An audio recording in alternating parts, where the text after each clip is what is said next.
Hari ini kita akan membuka Lukas pasal 15. Hari ini kita akan membuka Lukas pasal 15 ayat 11 sampai 32. Kisah mengenai anak yang terhilang. Lukas 15 ayat 11 sampai 32. Di sana kita menemukan pertobatan. Satu, pertobatan orang berdosa. Yang kedua, pertobatan orang baik.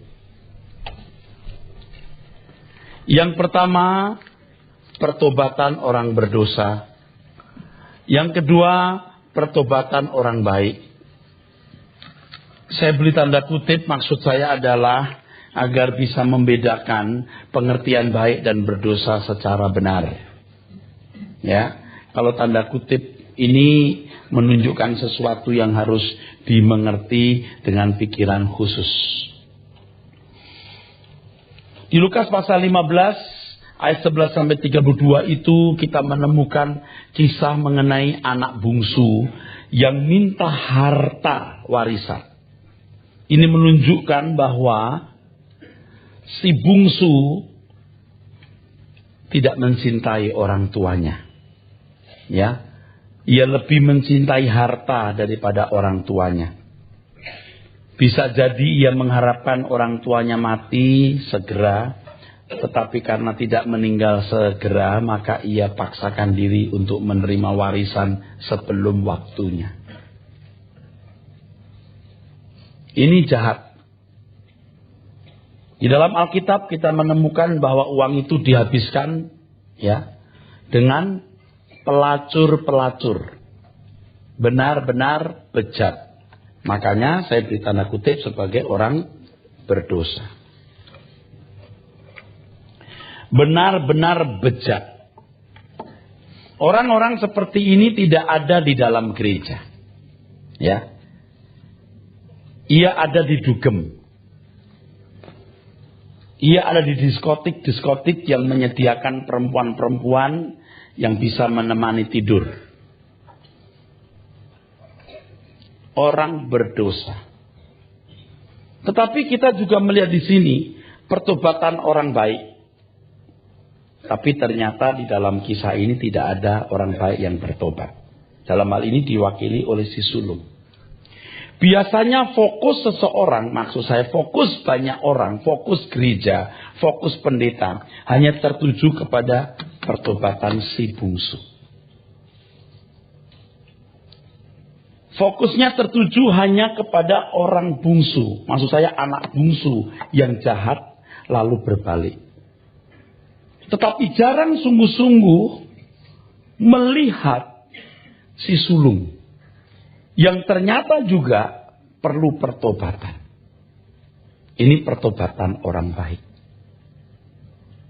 Sebab jika dibanding dengan si bungsu, si sulung jauh lebih baik. Ia tidak menuntut warisan. Ia tinggal bersama dengan orang tuanya. Ia membantu orang tuanya bekerja di ladang. Bahkan ketika papanya ada di rumah, dia di ladang bekerja. Orang seperti ini patut mendapat acungan jempol. Maka saya beri tanda kutip orang baik. Tetapi ternyata orang baik seperti ini perlu pertobatan. Betapa menyedihkan dan mengerikan kalau tanpa sadar alam pikiran kita, paradigma berpikir kita terbentuk, terkondisi, tercipta bahwa hanya kelompok ini yang perlu bertobat. Yang ini tidak perlu. Tidak perlu bertobat. Sehingga saudaraku sekalian ada si sulung yang nasibnya tidak jelas. Di Lukas pasal 15 ayat yang terakhir 32 tidak disebutkan, tidak dikisahkan, tidak diungkapkan akhir cerita itu. Bagaimana nasib si sulung? Apakah akhirnya dia mau mengerti papanya atau ayahnya, menerima kembali adiknya, atau dia tidak pernah masuk rumah sampai selama-lamanya. Berarti dia akhirnya minggat. Tidak pernah diketahui akhir daripada hidup si sulung orang baik ini. Betapa mengerikan itu. Dan tidak ragu-ragu saya mengatakan banyak orang baik seperti ini di dalam gereja. Yang kalau tidak diingatkan, tidak jelas bagaimana nasibnya. Saudara, supaya lebih jelas kita akan melihat perikop itu, ya, di Lukas pasal yang ke-15, saudaraku sekalian. Begini, saudara. Saya akan membacakan. Yesus berkata lagi, ada seorang mempunyai 2 anak laki-laki. Kata yang bungsu kepada ayahnya, Bapak, berikanlah kepadaku bagian harta milik kita yang menjadi hakku. Lalu ayahnya membagi-bagikan harta kekayaan itu di antara mereka. Jadi harta itu sudah dibagi baik kepada yang sulung juga kepada yang bungsu. Oleh sebab itu naif sekali kalau si sulung berkata, aku selama ini bersama-sama dengan Bapak, kok anak kambing pun Bapak tidak kasih. Paradoks. Bertentangan sekali dengan apa yang dikemukakan di dalam Lukas 15 ini. Ayat yang ke-12. Beberapa hari kemudian anak bungsu itu menjual seluruh bagiannya itu lalu pergi ke negeri yang jauh. Sejauh-jauhnya. Jadi bukan negeri yang dekat, dia pulang. Di sini jelas dikesankan bahwa si bungsu tidak membutuhkan keluarga lagi. Ia tidak membutuhkan ayah, papa, bapak maupun saudara. Ia pergi ke negeri yang jauh. Dia mau bebas dan menikmati kemerdekaan. Di sana ia memboroskan harta miliknya itu dengan hidup berfoya-foya. Setelah dihabiskannya semuanya itu, timbullah bencana kelaparan di dalam negeri itu dan ia pun mulai melarat. Lalu ia pergi dan bekerja pada seorang majikan di negeri itu. Orang itu menyuruhnya ke ladang untuk menjaga babinya. Saudara tahu? Kata ini cukup membuat kita mesti terjengah. Kenapa? Sebab yang punya babi itu orang kafir. Tidak ada orang Yahudi piara babi. Jadi dia bekerja kepada orang kafir. Lumayan jadi babysitter, ini babysitter. Dari anak konglomerat jadi melarat kuadrat. Sebab ia ingin mengisi perutnya dengan ampas yang menjadi makanan babi itu. Tetapi tidak seorang pun yang memberikannya kepadanya.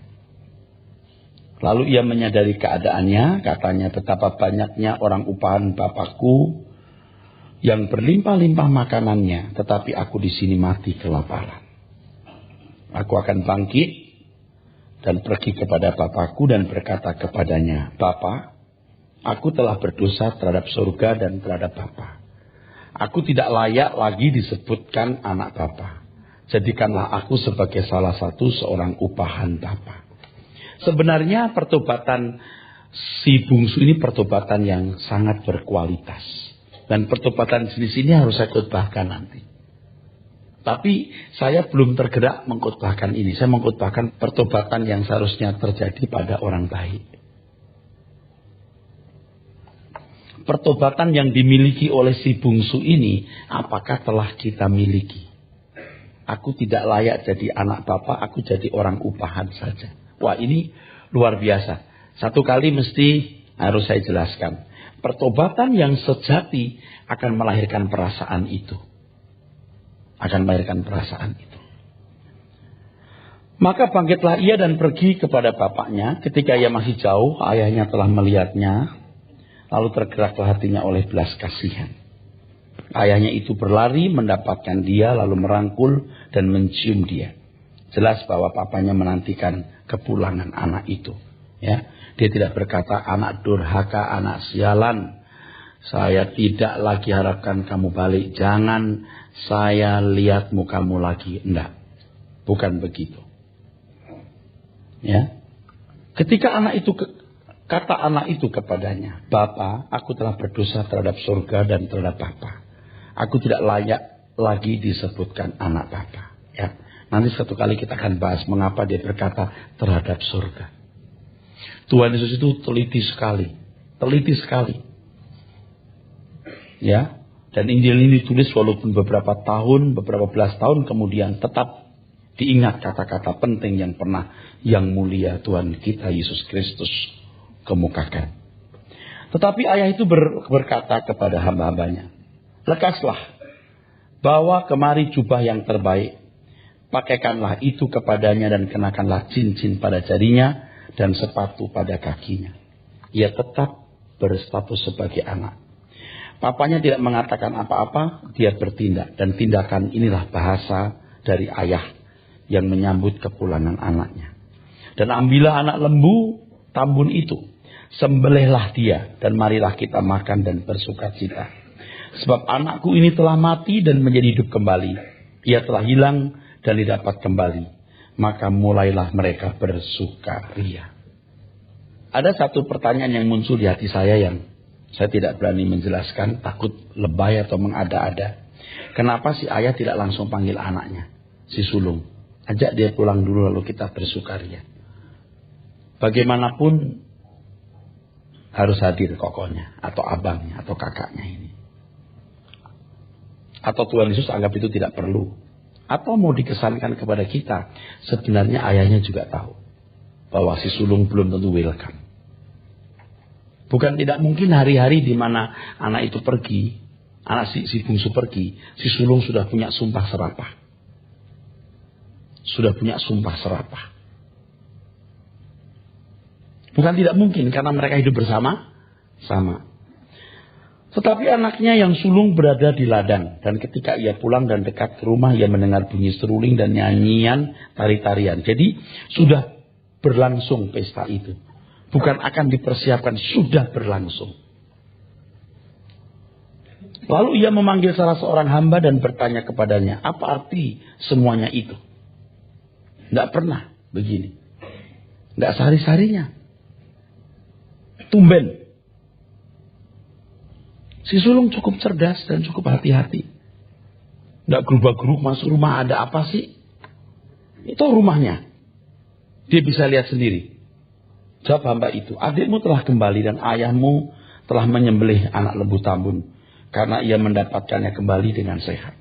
Jangan-jangan ayahnya pernah berkata, "Jangan begitu. Kita harus menantikan adikmu pulang. Kalau pulang papa senang sekali. Papa akan bikin pesta." Ya kan? Segala kemungkinan ini bisa terjadi. Walaupun ini bukan sesuatu yang perlu saya angkat ke permukaan. Tapi cukup menjadi consideration, pertimbangan. Nah, sekarang kita masuk ke ayat 28. Maka marahlah anak sulung itu dan ia tidak mau masuk. Nah, ini yang kita melihat. Karakter orang baik ini. Pasti dilihat dengan kacamata atau teropong manusia pada umumnya. Atau tetangga kanan kirinya. Dia orang baik. Dia anak baik.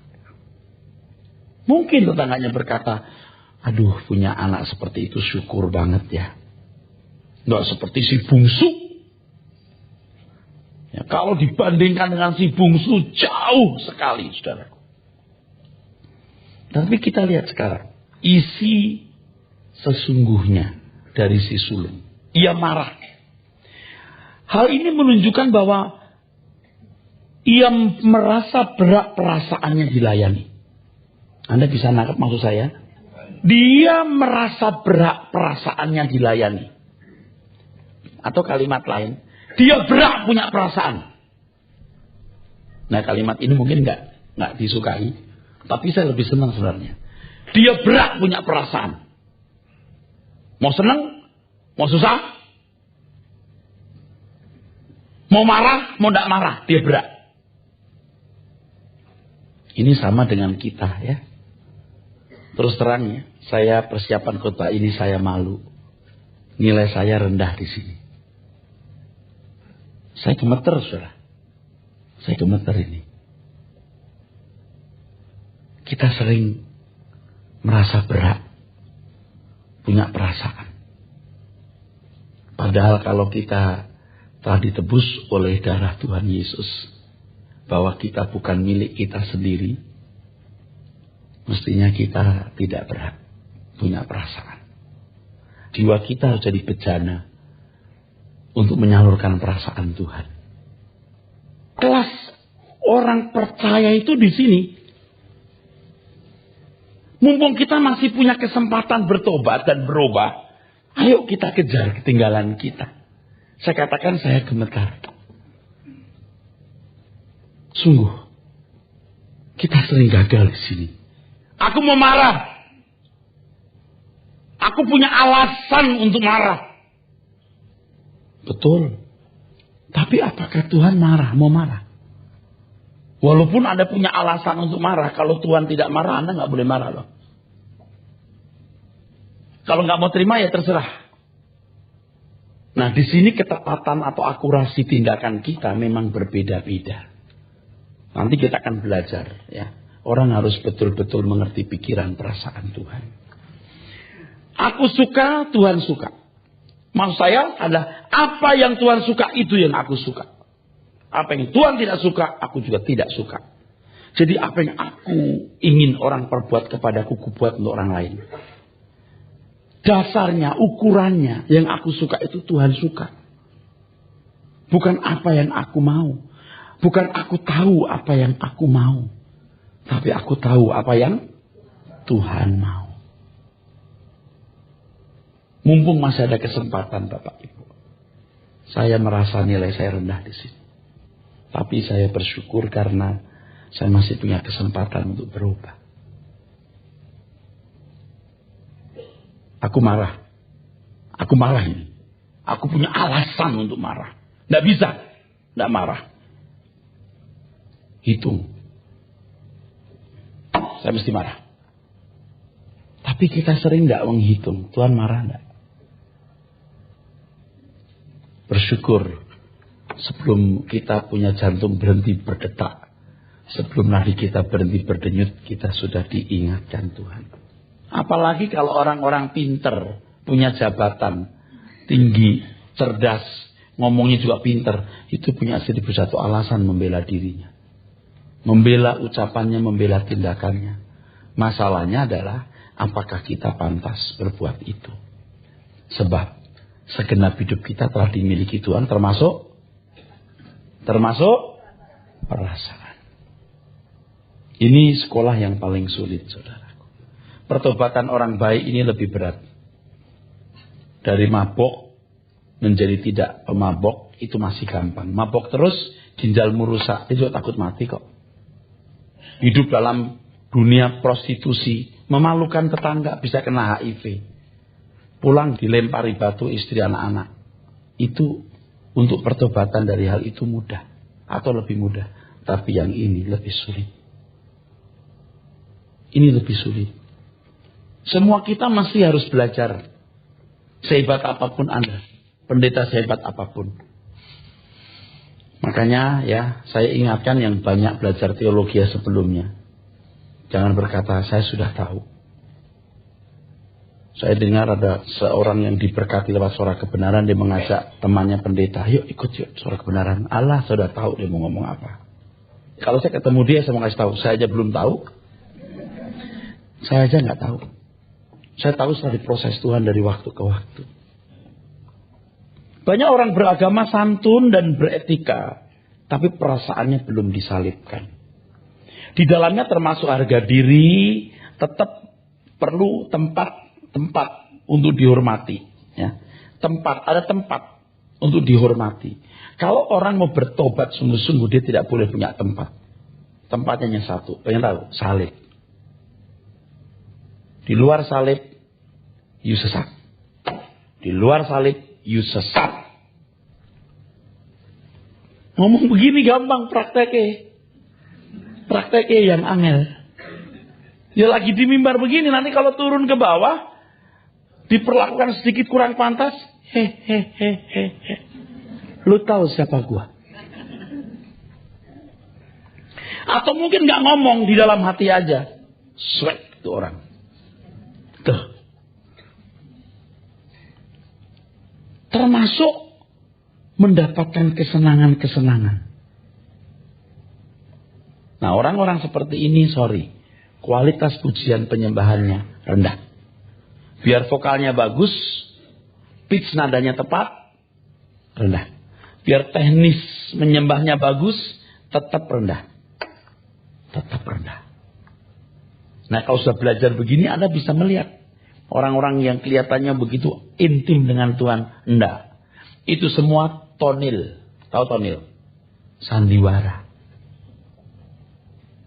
Enggak bisa berkualitas. Orang-orang yang masih mau memanjakan perasaannya tidak bisa memuji menyembah Tuhan dalam arti yang benar. Sebenarnya ini bagian yang paling tersembunyi dalam kehidupan kita, ya, yang paling tidak kelihatan. Paling tidak kelihatan. Aduh saudaraku, karena saya belajar dan saya ini pendeta, jadi ngerti. Ini bagian yang tersulit. Si aku. Bagian tersembunyi. Bagian yang paling tersembunyi dalam kehidupan kita. Yang paling tidak kelihatan. Bahkan dirinya sendiri kadang-kadang tidak mengenalinya. Inilah yang disebut sebagai si aku. Pemberesan si aku ini membutuhkan kebenaran firman yang kuat. Pemberita firman yang jujur. Dan si penerima yang jujur dan cerdas. Tentu di atas semuanya Roh Kudus yang pimpin. Tapi manusianya harus jujur. Yang nerima ini harus jujur, iya. Dan cerdas. Tentu haus dan lapar akan kebenaran. Pemberesan dari si aku ini ternyata gak gampang. Aduh, dulu saya pikir saya sudah menurunkan si aku saya. Tuhan bertahtalah dalam hatiku. Itu semua hanya retorika. Kalau kita masih memanjakan perasaan, sebenarnya yang bertahta di situ masih kita. Tapi kalau orang santun kan marahnya tidak kelihatan, ya kan? Halo? Dia pinter berdiplomasi. Diplomat di dalam gereja. Firman Tuhan mengatakan dalam Yeremia 17 ayat 9. Coba dibaca. Betapa liciknya hati, lebih licik daripada segala sesuatu. Perhatikan. Hati kita itu licik. Kalau saya tadi mengatakan nilai saya rendah. Bukan saya sedang bluffing atau retorika. Ya, saya tidak perlu memaksa saudara mempercayai perkataan saya. Tapi saya bicara saja. Nilai saya tidak tinggi. Tidak seperti yang diharapkan Tuhan dengan umur saya segini. Dengan tingkat kekristenan dan posisi kedudukan saya sebagai gembala sidang dan pembicara dan pengajar. Malu.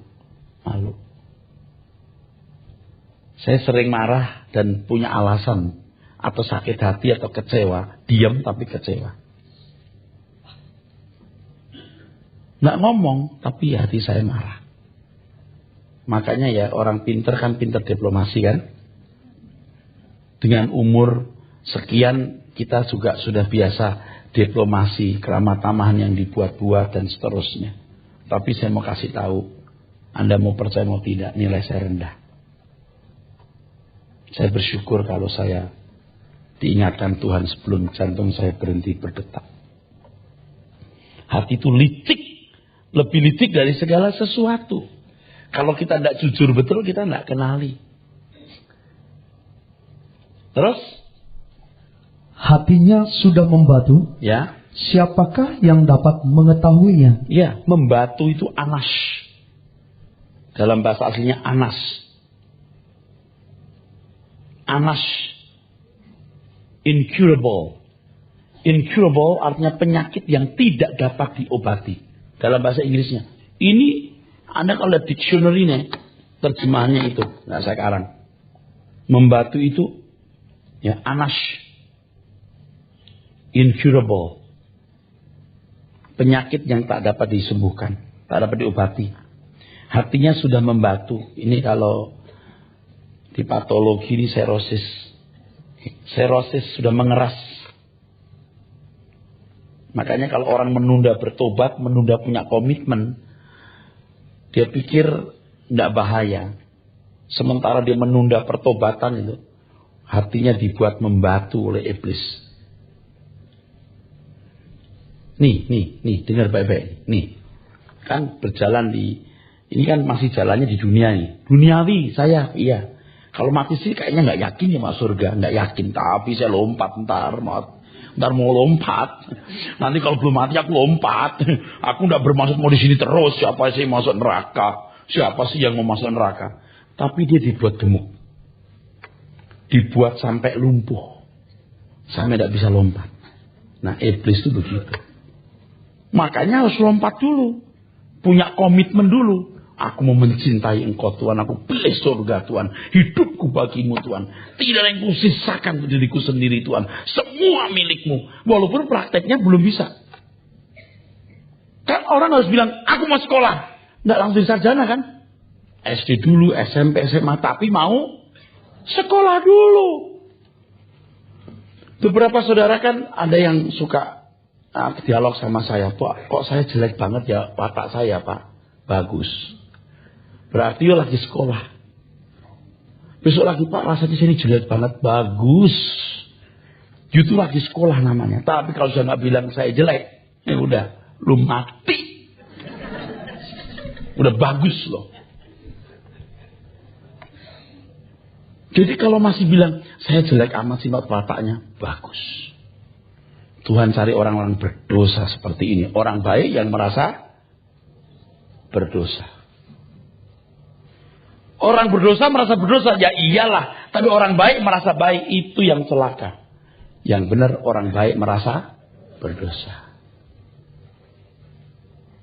Sebab standar kebaikannya harus standar kebaikan Tuhan.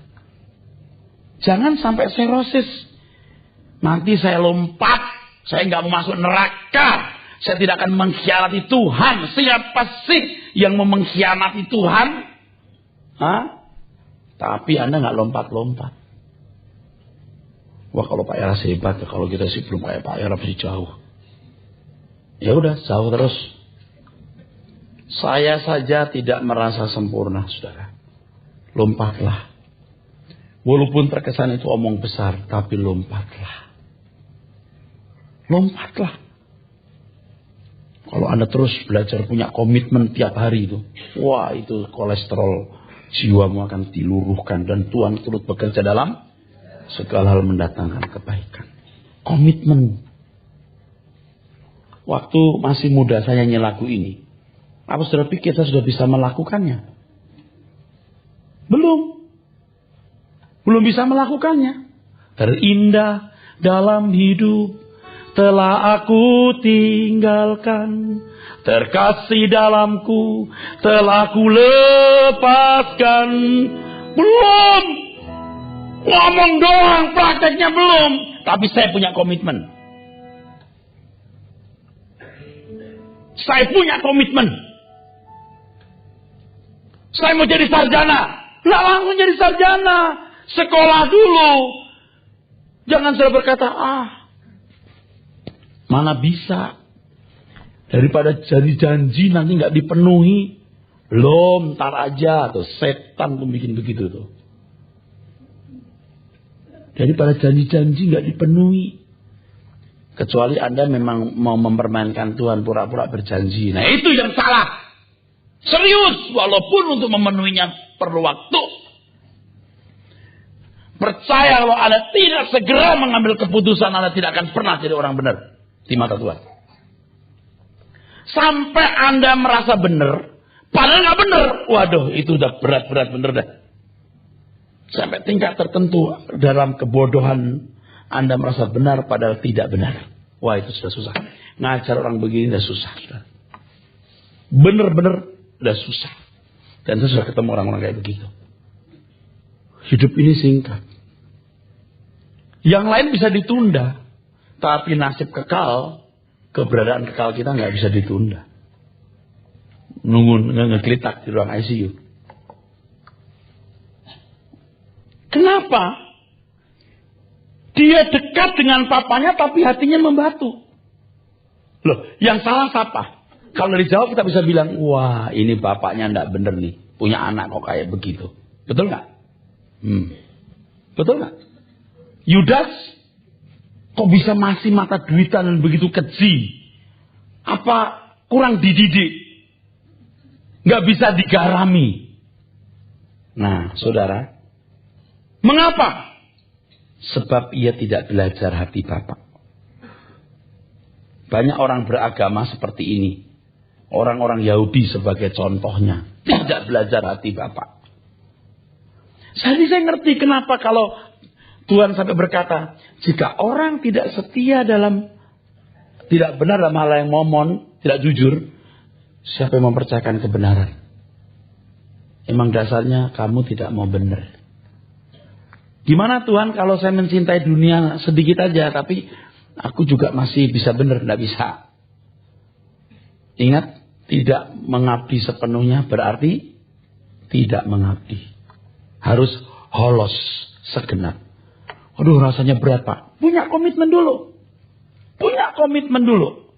Tadi saya katakan dari muda, saya sudah punya tekad ini. Belum saya penuhi. Terindah dalam hidup telah aku tinggalkan. Terkasih dalamku telah ku lepaskan. Asal hati Yesus merasa senang selamanya.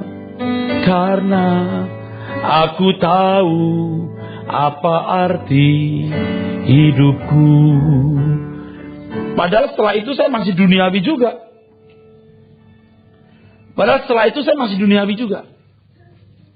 Tapi waktu muda saya punya komitmen itu tulus loh. Ku melayani Yesus.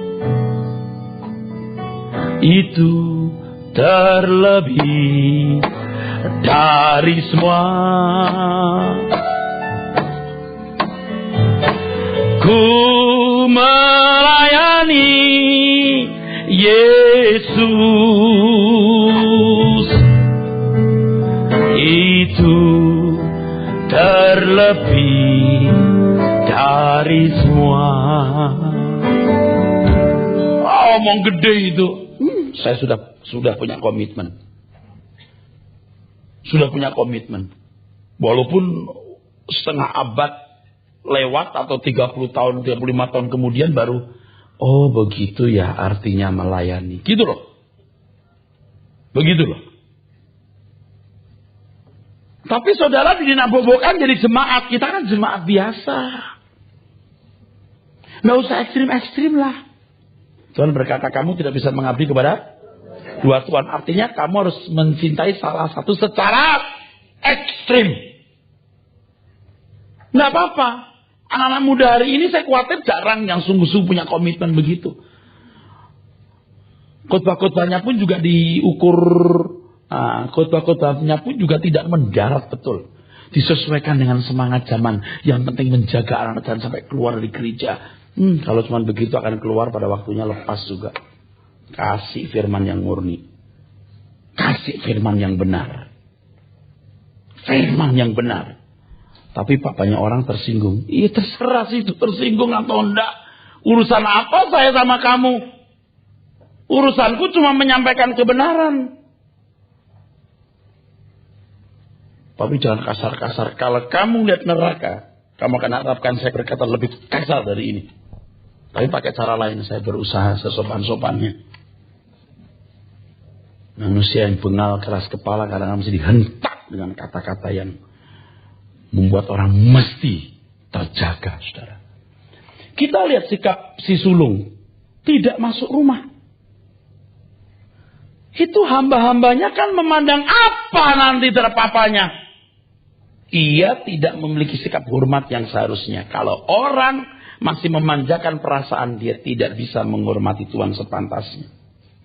Ini namanya virus Lucifer. Sebab dia merasa juga patut dapat sedikit kehormatan.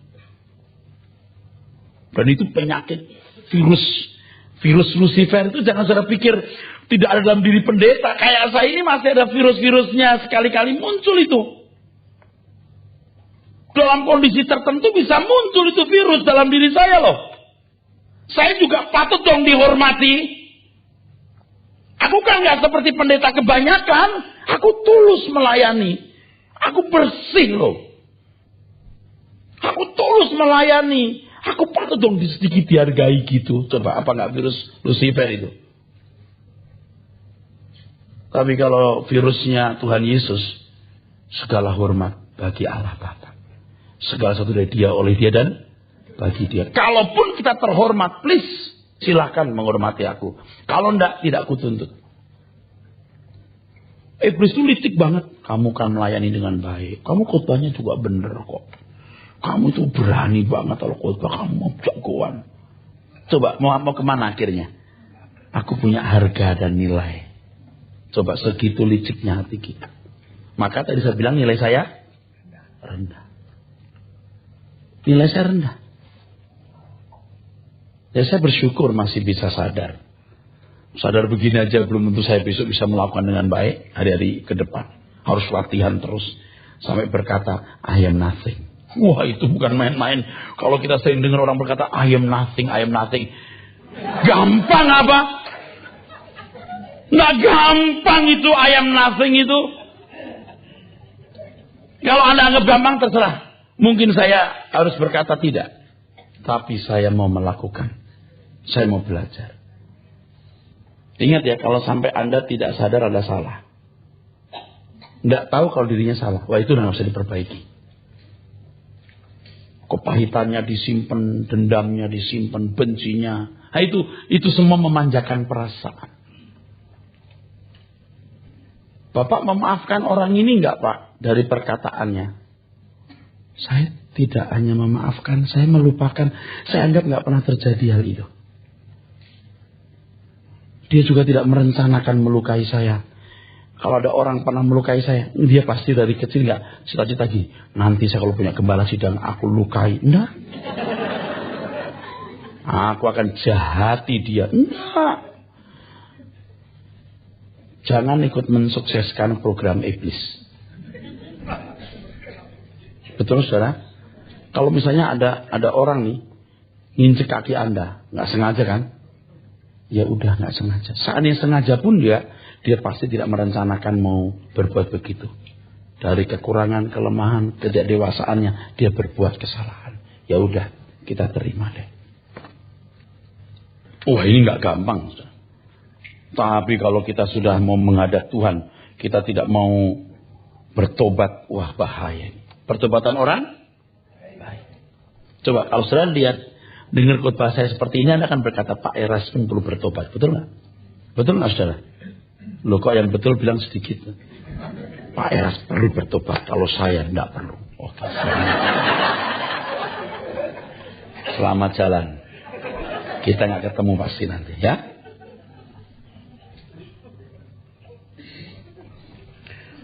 Saudara lihat yang berikutnya. Di ayat 29 Lukas 15. Maka marahlah anak sulung itu, lalu ayahnya keluar dan berbicara dengan dia. Bapaknya yang mengalah. Oke? Adil dong. Kalau dia lari memeluk si bungsu, dia juga maju keluar memeluk si sulung. Tetapi ia menjawab ayahnya, katanya, telah bertahun-tahun aku melayani bapak. Jadi bapaknya khotbah dulu gitu loh. Betul nggak? Dia disebut khotbahnya apa ini ya? Mungkin gini. Aduh, kita senang banget Pak adikmu pulang. Jadi si sulung gini. Nak, papa bahagia hari ini lebih dari panen raya kita, nak. Adikmu yang pulang, dia sehat rupanya nggak ada apa-apa. Seneng kan? Ya, ngerti tidak? Udah khotbah tanpa doa pembukaan. Dia khotbah. Lalu dia berkata begini.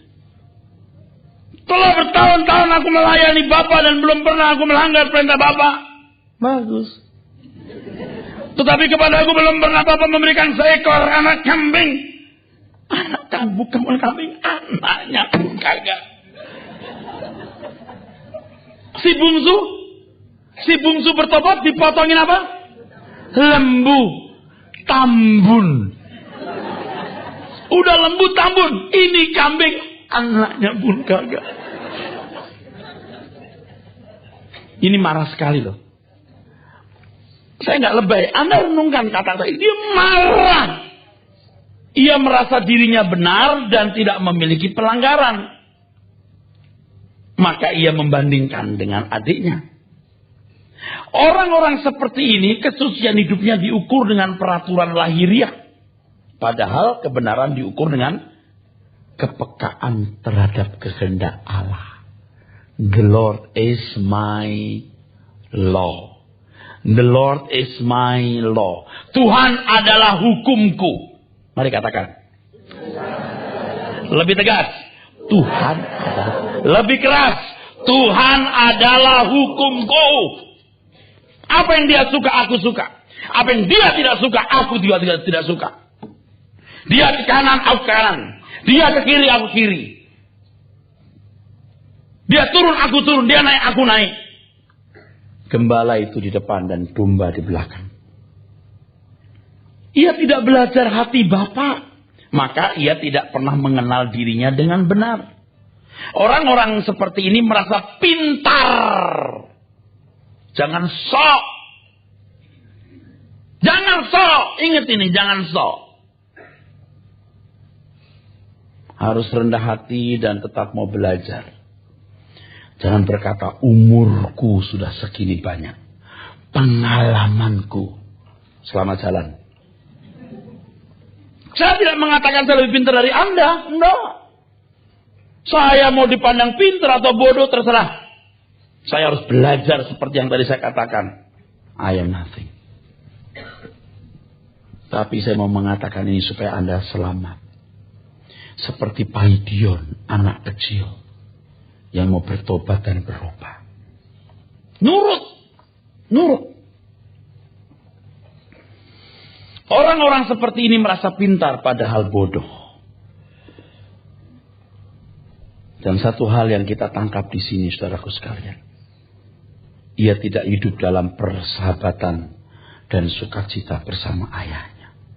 Saya tidak tahu ya, kalau saya katakan berlebihan, saya jangan berlebihan. Rupanya yang bisa mengisi hatinya persekutuan dengan sahabat-sahabatnya. Ia merasa belum cukup memiliki sukacita dalam persekutuan dengan Bapa. Ia mempunyai banyak sahabat yang menurutnya bisa mengisi hatinya. Nah, orang-orang seperti ini berkhianat kepada Tuhan. Tuhan, Engkaulah kesukaanku. Jangan cuma di mulut, juga di hati. Engkau kesukaanku, Engkau segalanya. Pelit waktu, pelit tenaga, pelit harta, pelit yang lain. You bilang segalanya, mulutmu kurang ajar. Kamu ngebohongin Tuhan. Ini anak-anak muda kalau untuk pacarnya, waktu gak ada artinya. Berapa jam, berapa. Supaya bisa telepon tengah malam, dia nekat gak tidur. Setiap saat handphonenya dilihat ada SMS gak? SMS siapa itu bang? Yang isinya pakai cayang-cayang. Tapi apakah dia SMS-an dengan Tuhan setiap saat? Demi golf orang bangun jam 4 pagi. Tapi kalau nggak main golf bangun jam 6. Bukan soal waktu ini. Dari itu bahasa hidupmu kepada Tuhan. Gerimis dikit gitu. Gerimis daripada flu. Tapi kalau untuk sesuatu yang kemudian menyenangkan, hujan besar pun dia pakai payung, pakai jas hujan. Coba. Itu bahasa orang yang tidak menjadikan Tuhan segalanya. Karena merasa bahwa Tuhan tidak cukup memberi kebahagiaan bagi dirinya. Itu mah udah jelas. Jangan membela. Tuhan tidak ngemis waktu, tenaga, uang, harta, apapun dari milik saudara. Tuhan tidak ngemis. Ini nyakitin banget. Anak kambing dengan sahabat-sahabatku. Waduh, ini mah perselingkuhan ini. Bukan tidak mungkin yang menjadi pemicu kemarahannya karena ia tidak cukup punya waktu, tidak cukup punya modal bersukacita dengan sahabat-sahabatnya. Bukan tidak mungkin, itu pemicu juga bikin dia marah. Tapi kalau dia cukup dengan papanya, papa senang, dia senang. Amin. Dia tidak punya satu dengan satu frekuensi dengan bapaknya. Tidak punya frekuensi yang sama. Kita berteman aja tahu frekuensinya, betul? Lu kenapa sedih? Aduh, gua berat nih. Kenapa? Aduh, gua mau disita bang. Emangnya berapa? Nggak banyak sih, cuma 600 juta. Ya udah, aku pinjemin dulu. Itu kalau teman tuh nggak pakai hitungan. Teman tuh bisa begitu, amin. Rasanya waktu saya masih muda, teman saya salah, saya beri depan dia loh. Ribut sama orang, dia teman gua, lu mau apa? Dia salah, biar dia salah, dia teman gua, lu mau apa? Begitu loh. Maaf ya, dulu kayaknya saya berteman sama orang, dia salah, saya belain loh. Itu kalau teman tuh begitu tuh. Kadang-kadang di gereja ya, saudara seiman. Ngomongin, bikin gosip. Wah, bener-bener nih. Anak setan bener kamu. Anak Tuhan gak begini. Ini calon anak setan. Kalau sekarang masih anak Tuhan, masih diberi kesempatan jadi anak Tuhan. Lu kebablasan terus nih, jadi anak setan. Percaya deh. Tidak mungkin dia selamat. Gak mungkin. Gak pantas dia dimuliakan bersama Yesus. Saudaramu salah aja kamu ampuni, kamu maafkan. Paham saudara sekalian? Ingat nih, kalau kebaktian begini kirim SMS terus jorok-jorok atau ketawa-ketawa gini. Saya yakin anak calon anak setan. Awas loh. Saya ngomong dia tidak menghargai pertemuan-pertemuan seperti ini. Calon anak setan. Demi nama Yesus Kristus. Dia tidak menghormati Tuhan. Jadi jangan main-main ya. Kita serius. Kalau Anda buka Alkitab pakai BB, buka yang benar. Jangan nanti malah main SMS-an. Terus jangan, lupakan semua. Saya lagi nyembah Tuhan aja. Bunyi bekel. Kering. Saya tidak berani ambil bunyi. Saya diam terus. Berisik banget. Tidak berani saya ambil. Setelah itu baru saya minta izin Tuhan. Saya matikan dulu. Kelewat lama orang berberisikin semua nanti. Saya matikan dulu. Ini di gereja ketak-ketik. Lu anak Tuhan, anak setan loh. Kalau anak Tuhan lu menghormati Tuhan loh. Sekarang lu masih anak Tuhan karena Tuhan masih kasih kesempatan kau bertobat. Kalau tidak, Tuhan tidak akan pernah punya orang kayak kamu. Tidak menghormati. Tidak cium dengan perasaan Bapak di surga. Nanti kalau Anda punya hati ya, cium dengan Bapak di surga. Aduh, itu beda saudaraku. Beda. Pikiranmu hanya langit baru kerajaan surga, jiwa-jiwa diselamatkan. Pembenahan diri itu sempurna. Gitu. Ya saya juga belum sempurna. Tapi terus kita ke arah itu. Nggak ada ruginya. Kita nggak jadi miskin. Nggak jadi malas. Kita akan rajin bekerja, rajin cari uang. Giat. Dan mempertaruhkan apapun yang kita miliki. Untuk Tuhan. Nyawa kita jadi tidak berharga. Demi kepentingan dia. Aduh. Sedih lihatnya. Ini. Si kocelok satu. Si sulung. Belum pernah dapat upah. Emangnya lu upahan? Ia merasa berhak mendapat upah. Jadi semua yang dilakukan semua itu. Karena ia mau mendapatkan imbalan yang pantas. Pada dasarnya ia tidak melayani. Ia tidak mengabdi. Pengabdian yang benar. Diajarkan Tuhan Yesus. Di Lukas 17 ayat 10. Aku hamba yang tidak berguna. Aku hanya melakukan apa yang harus kulakukan. Kita tidak pernah merasa punya jasa. Apapun yang kita buat. Ia tidak menyadari bahwa semua yang dimiliki Bapa juga dimiliki dirinya. Apa yang aku punya, kamu punya, nak. Ayat 31. Anakku, engkau selalu bersama-sama dengan aku. Dan segala kepunyaanku adalah kepunyaanmu. Amin tidak saudara? Aduh saudara, bukan hanya bumi ini, alam semesta jagat raya ini milik Bapa di surga. Dan kalau kita anak Bapa di surga, apa yang kita lakukan? Kalaupun hari ini kita nggak punya apa-apa, nggak masalah. Nggak lama kita hidup di sini. Tunggu nanti kita punya tubuh kemuliaan. Kita akan menguasai jagat raya bersama dengan Tuhan Yesus. Mengabdi kepada Tuhan Yesus. Jadi Tuhan mengatakan, apa gunanya orang boleh segenap dunia kalau dunia kecil ini yang akan jadi lautan api. Ya. Ngerti enggak? Amin. Itu mimpi. Kita buktikan nanti. Itu mimpi kali. Oh, kita buktikan nanti. Makanya enggak usah klaim janjinya, klaim berkatnya. Aduh bodohnya. Yang Bapak miliki, kita miliki. Wah, enak dong kita klaim. Maksud lo? Seseorang tidak akan pernah meminta jika tidak sesuai dengan kehendak Bapa. Maka Tuhan berkata, apapun yang kau minta dalam namaku. Itu bukan menyalahgunakan nama Yesus supaya kita bisa menerima, memiliki, meraih apa yang kita ingini. Meminta dalam nama Yesus artinya semua permintaan kita sesuai dengan keinginan Dia. Nggak mungkin dong Anda nggak saya suruh lalu berkata begini, Pak Yudika, Pak Era suruh yuk ke sana. Aku nggak nyuruh loh. Dalam namaku, harus atas perintahku, atas kehendakku, atas kepentinganku. Itu Tuhan Yesus, bukan Tuhan Yesus. Ini kalau saya gambarkan Tuhan Yesus. Kalau nama saya tadi cuma ilustrasi, saya nggak berat untuk memiliki sesuatu atau menghai sesuatu. Semua milik Tuhan. Orang harus sepikiran, seperasaan dengan Bapa terlebih dahulu. Yang aku punya, kamu punya kok nak. Masalahnya kamu tidak sehati dengan aku. Amin. Itu problemnya. Bukan soal lembu tambun atau anak kambing. Kamu belum mengerti perasaanku. Engkau belum tahu hatiku, itu masalahnya. Aduh, saya baca Alkitab ini. Aduh, indah banget nih firman Tuhan. Lihat langit dan bumi begitu besar. Punya Bapak di surga. Kok nggak punya? Emang Tuhan nggak kasih untuk saya kuasai atau saya miliki hari ini? Nggak perlu.